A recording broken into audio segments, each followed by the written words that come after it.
안녕하십니까. 세상의 진실을 이야기하는 과문여수입니다. 오늘 전해드릴 이야기는 더불어 빠르당의 이재명 경기도지사에 대한 이야기입니다. 자, 여러분들은 이재명 경기도지사 하면 어떤 이야기가 먼저 떠오르시나요?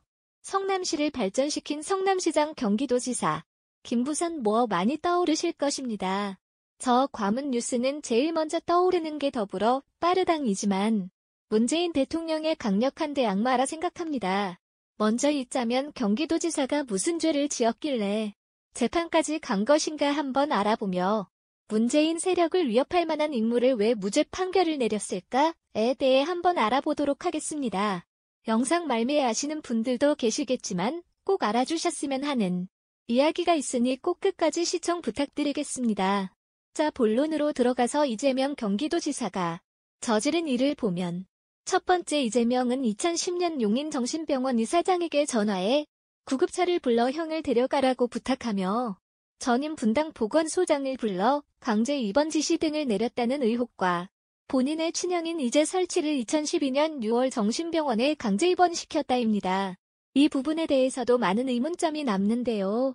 당시 이재명 경기도지사가 해명한 글을 보면 2012년 월 어머니와 형제 등이 4월 정신 이상 증세를 보이는 것에 대해 이야기 나누고 2012년 월 본인의 친형인 이재선 씨를 정신병원에 입원시켰다고 이야기합니다.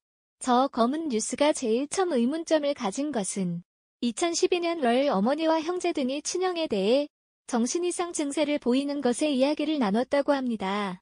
그런데 왜 이재명은 2010년 용인 정신병원에 형을 데려가라고 부탁하며 분당 보건소장을 불러 강제 입원을 지시하였을까요? 그것도 이야기 나누기 2년 전의 말입니다. 두 번째, 지난해 5월 지방선거를 앞두고 열린 후보자 TV 토론에서 과거 검사 사측 문제를 묻는 상대 후보의 질문에 본인은 누명을 썼다며 허위사실을 공표했다는 혐의입니다. 2002년 5월 이재명이 변호사 시절 시사고발 프로그램 PD와 같이 당시의 김병량 성남시장에게 전화를 걸며 PD가 검사 행적을 하고 그가 질문할 것을 메모지에 적어 시켰다는 것으로 2004년 12월 벌금을 맞은 적이 있는데 왜 누명을 썼다고 이야기하냐라며 허위사실을 공표했다는 내용입니다. 세 번째, 선거공보 유세 등을 통해 개발 이금이 바란 것처럼 허위사실을 공표했다는 의혹입니다. 이재명 두 경기도지사 후보 시절 유권자들에게 매번 선거 영보물 8페이지를 보면 결제 한 번에 5,503억을 번 사연이 소개되어 있습니다. 성남시장이었을 때 당시 민간 주도의 분당 대장동 일대 개발 사업을 공영개발로 전환하여 5,503억 원의 개발 이익금을 힘이 몫으로 환수했다는 내용으로 공모물에는 환수 금액 중 920억 원은 대장동 지역 배후 시설 조정비에 사용하고 2,761억은 일공당 공원 조성 사업비로 사용됐다라고 나와 있습니다.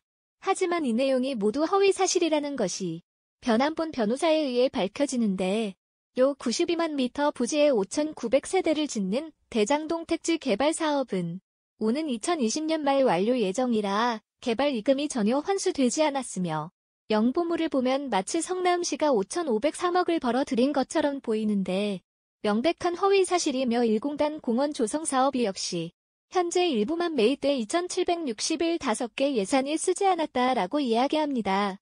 이런 이재명 경기도지사가 5월 16일 1심 재판에서 모두 무죄 선고를 받았다고 합니다. 재판부는 1시간가량 이어진 이날 공판에서 친형 강제 입원 사건에 대해 이재명의 정당한 업무였다며 직권남용 협의가 없다며 무죄로 판단하고 검사 사칭 대장동 개발 업적 과장 등 관련한 공직선거법상 허위사실 공표 혐의에 대해서도 무죄를 내립니다. 친문 세력들이 그렇게 난리 피우던 일을 갑자기 왜 대선 경선 때 문재인과 경쟁하면서 팀은 지지자들이 들추어하는 저 사건들을 내 무죄 선고를 내린 것일까요? 분명히 이재명은 반면 세력이며 문재인과 경쟁하는 사이입니다. 더 이상 더불어 빠르당의 인재는 없어서 어쩔 수 없이 이재명에 대해 무죄 판결을 내린 것일까요? 아니면 서민들만 더 힘들게 만들어버린 버스 대책, 최악의 일자리 문제, 북한 지원 문제 등 이런 이슈를 덮기 위해서 이재명이라는 카드를 쓴 것일까요? 여러분들의 생각을 댓글에 적어주시면 꼭 참고하도록 하겠으며 저 과음은 뉴스의 생각을 한번 이야기 드려보겠습니다.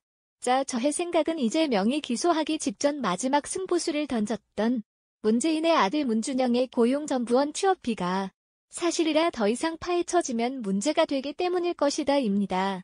이 문제는 자유한국당과 바른미래당이 록을 제기했다. 가 중앙선관위로부터 허위사실 유포라고 판정받은 내용인데요. 그때 허위사실을 유포했다고 이야기하는 것은 사실 말장난에 가깝습니다. 자유한국당이 당시 야기할 때 문준영이 5급 공무원 특혜 취업했다고 말한 것이 화근이었죠. 5급 직원을 5급 공무원으로 표현했다가 오히려 역공을 당한 것이었습니다. 하지만 정상적인 사고방식을 소유한 사람이라면 의혹을 제기하지 않는 것이 더 이상한 것인데요.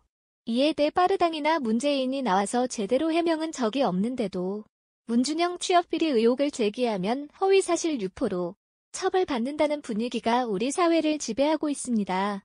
문준영의 취업비리 의혹의 근거를 살펴보면 첫 번째 고용정보원의 공개 채용 경쟁률은 보통 60대 1인데요.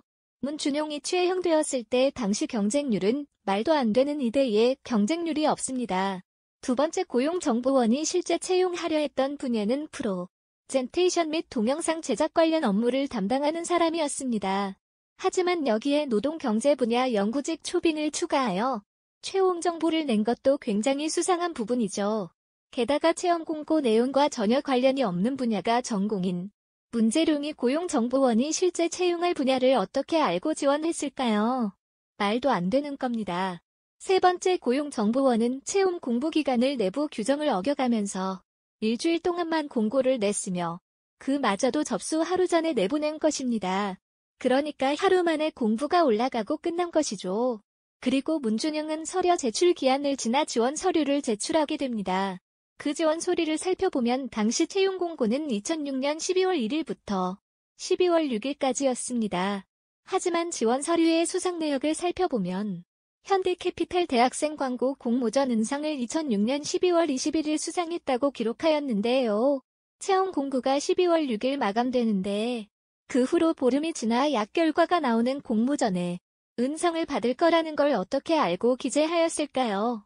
또 문준영의 건국대 학력증명서는 2006년 12월 11일에 발급되어 있다고 나와 있으며 A4 용지 3매 이내로 쓰게 되어 있는 자기소개서도 딱 12주 적었으며 공기업에 지원하면서 귀걸이를 한 양아치 모습을 사진으로 제출합니다. 네 번째 입사 후 14개월 근무하고 휴직을 하며 유학을 간 뒤 돌아오자마자 37개월치의 퇴직금을 수령받습니다. 고용정보원은 1년만 일하면 3년이 넘는 퇴직금을 주는 곳인가요? 다섯 번째 당시 고용정보원장은 문재인과 청와대에 함께 근무했던 인물이며 고용정보원은 내부 규정을 어기고 문준영 채용 시의 기록만 유독 복원하고 있지 않습니다. 이문주 운영의 채용과 관련해서 2010년 감사원의 감사에서 이미 문제없음이 밝혀졌다고 문재인은 주장하고 있지만 2010년 감사원의 고용전 보험 감사는 문준영의 채용 비리를 감사한 것이 아니라 고용정보원에 대해 일반 정기 감사일 뿐이었고 감사원 감사에서 별도로 문준영 채용에 대해 언급한 것도 없는데 문제 있는 감사원이 이미 문준영 채용은 문제없다며 국민들을 속이고 있는 것입니다. 이런 문제를 저 과음은 뉴스가 아닌 힘있는 경기도지사가 발언한다면 과연 어떻게 바뀌게 될까요? 한 영화에서도 나왔듯이 저 같은 사람들이 이야기하는 것은 아무런 힘이 되지 않을 수 있지만 많은 사람들이 지지하고 있는 이재명의 이러한 발언을 한다면 세상의 판도는 뒤집히지 않을까요? 더불어 빠르당을 싫어하는 건 사실이지만 이러한 사실을 폭로하신다면 이번만큼은 지지하고 싶습니다. 여러분들이 많은 도움이 되어주시고 좋아해주셔서 작은 목소리를 내는데 참 힘이 됩니다.